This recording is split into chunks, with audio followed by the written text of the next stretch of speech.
Bismillahirrahmanirrahim. Assalamualaikum warahmatullahi wabarakatuh. Di sini saya Rizky Ramadan bersama Edgar, Christopher Simanggungsong, dan Samsia Rahmatia akan menjelaskan peran dan konsep Gedung Sate yang terletak di Bandung, Jawa Barat. Gedung Sate merupakan salah satu bangunan tua yang ikonik di Kota Bandung sejak 1980 hingga kini. Bangunan ini beralamat di Jalan Diponegoro nomor 22, Kota Bandung, difungsikan menjadi kantor Gubernur Jawa Barat. Bangunan ini terdapat 4 lantai, basement, dan ruang pada puncak gedung. Dibangun pada tahun 1920 sampai 1924. Arsitektur bangunan ini dirancang oleh tim yang dipimpin oleh Insinyur J. Gerber dan G. Hendricks serta Gimitri van Bandung yang diketuai oleh V.L. Sluwer. Konsep desain bangunan ini memadukan gaya tradisional dari Indonesia dan menggunakan teknik dan konsep konstruksi dari Eropa, sehingga gedung ini sering disebut sebagai Indo-Eropa arsitektur. Pengalaman ruang.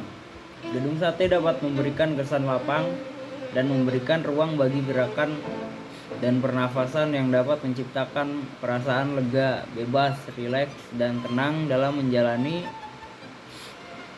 menjelajahi ruang, karena Gedung Sate memiliki langit-langit yang tinggi di dalam ruang yang luas. Akustik pada Gedung Sate sangat baik, di mana suara-suara terdengar jelas dan nyaman, membuat pengunjung merasa terhubung dengan lingkungan sekitarnya. Di sisi lain, jika seorang mencari pengalaman yang lebih akrab dan dekat, ruang yang sangat besar dapat membuat mereka merasa kurang terhubung secara personal. Gedung Sate memiliki nilai sejarah yang tinggi dan merupakan bagian dari warisan budaya Kota Bandung. Ruangan ini di dalamnya seringkali mencerminkan tradisi dan gaya arsitektural kolonial Belanda. Ini menciptakan suasana bersejarah yang dapat membangkitkan rasa kekaguman terhadap masa lalu dalam perjuangan bangsa Indonesia. Bentuk ruang.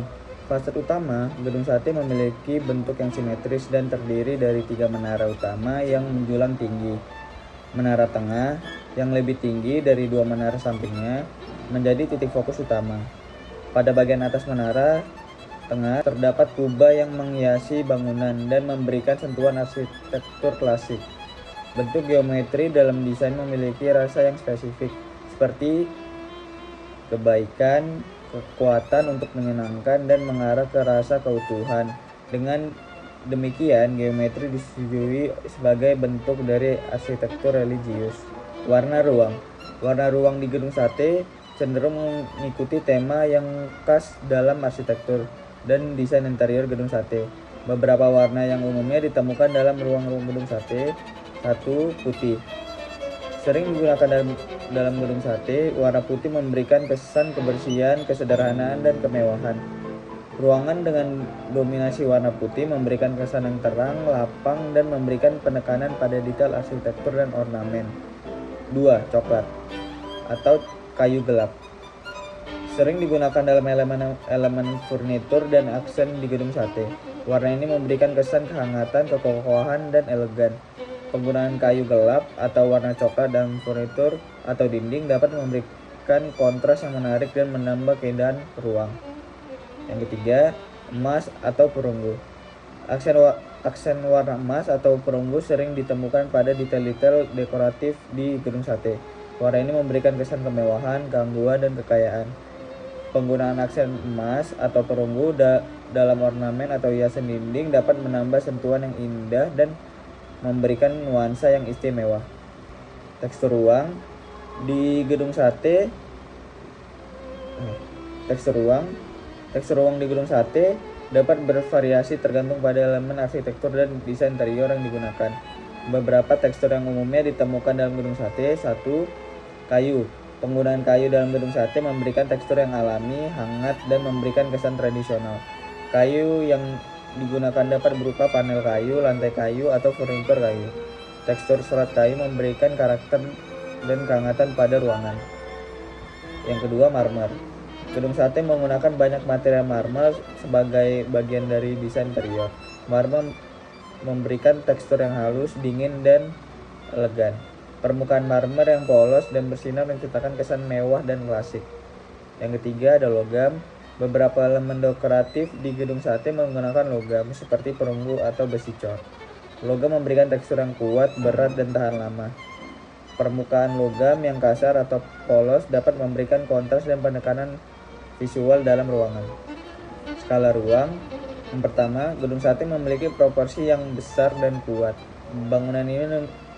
Bangunan ini memiliki tinggi yang imposan dan dimensi yang mencolok, yang menciptakan kesan visual yang kokoh dan monumental.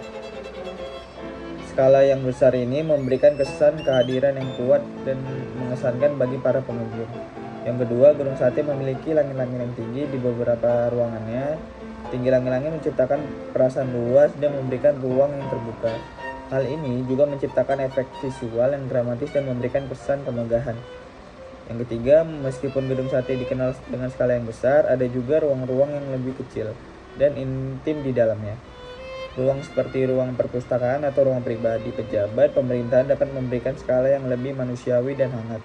Yang keempat, gedung sate memiliki beberapa ruang terbuka yang luas seperti halaman depan atau area taman di sekitarnya. Ruang terbuka ini menawarkan skala yang luas dan memperkuat kesan grandiositas gedung sate secara keseluruhan. Implementasi pada suasana ruang pada fasilitas perkantoran didominasi oleh variabel percaya dan skala ruang. Penggabungan dua hal tersebut dapat didukung variabel lainnya memberikan suasana bersejarah dan skala ruang yang demikian besar sehingga dapat membangkitkan rasa kekaguman terhadap masa lalu dan perjuangan bangsa. Kesimpulannya, suasana ruang pada fasilitas perkantoran didominasi oleh variabel percaya dan skala ruang. Penggabungan dua hal tersebut dengan didukung variabel lainnya memberikan suasana bersejarah dan skala ruang dapat dibesarkan sehingga dapat membangkitkan rasa kekaguman terhadap masa lalu dan perjuangan bangsa. Sekian penjelasan dari kami, kurang lebihnya mohon maaf. Wassalamualaikum warahmatullahi wabarakatuh.